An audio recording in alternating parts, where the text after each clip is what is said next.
want to have a candid conversation with you right now about how hard it is to do what I do and to do what other leaders and executives do. My name is Tom. I run the Executive Career Accelerator program to help mid-career professionals become executives. You can learn more by clicking the link down below. Today, I just want to have a very candid conversation with you about what we do as leaders and how hard it really is. For some people, leadership is a game and they show up in our lives. We think they're one thing and they turn out to be something different. These are very selfish people. These are people who don't care who they hurt in their path towards wherever they're trying to go. They don't care about you. They don't care about me. They don't care about anyone but themselves. Those people show up in our lives and they damage our perception of what makes a good leader. We see examples of bad leaders all over society today. People who are manipulative and deceitful and untrustworthy, liars, cheats, manipulators. Those people are everywhere in modern society. And for whatever reason, we turn them into heroes. Maybe we call them an anti-hero or something, or a populist hero, but those aren't leaders. I have decided to invest my life into teaching good people how to become leaders. And this is very hard because I am competing with manipulators. I'm competing with people who will sell you shit, who will sell you a lie to get you to just give them the money that they want. People are grifted all the time by leaders, and it's frustrating to me to see. So when I put myself out here on Instagram and YouTube and LinkedIn and all of the social media channels, it's hard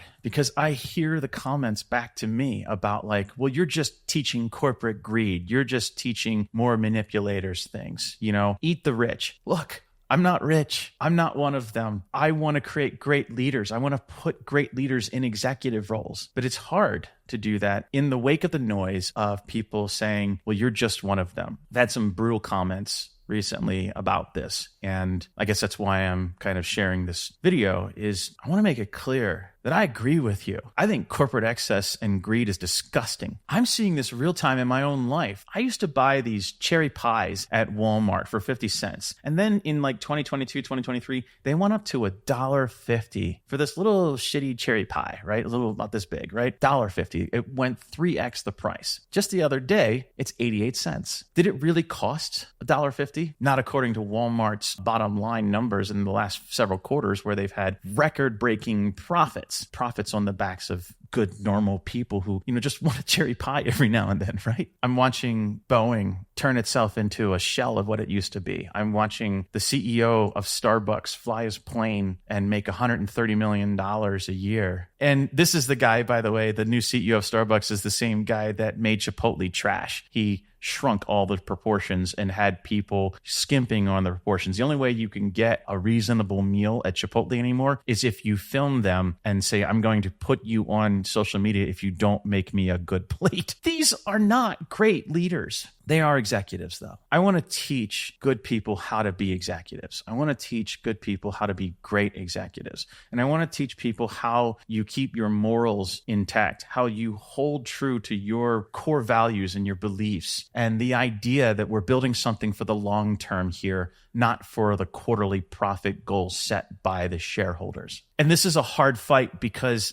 look, it's just me here on YouTube with 2,000 followers, right? And I'm talking about largesse and greed in the trillions of dollars by people who have every interest to have people like me shut the hell up and just let corporations do what they do so they can gain more profit. I feel like there's a middle ground. I'm not necessarily what you would call a socialist, and I'm also not a corporate hack. I really feel like we have veered away from the good middle ground that maybe we had in the 60s and lost in the 80s, and have just tilted far too far to the right here, where we've allowed corporations to get away with things that they used to get away with 100 years ago. And now they're getting away with those things again. Just the other day, we saw a listeria breakout from Boar's Head because their plant hadn't been maintained in months and they had bugs and mold. And people are dying because of this. Will the corporation take any hit on that?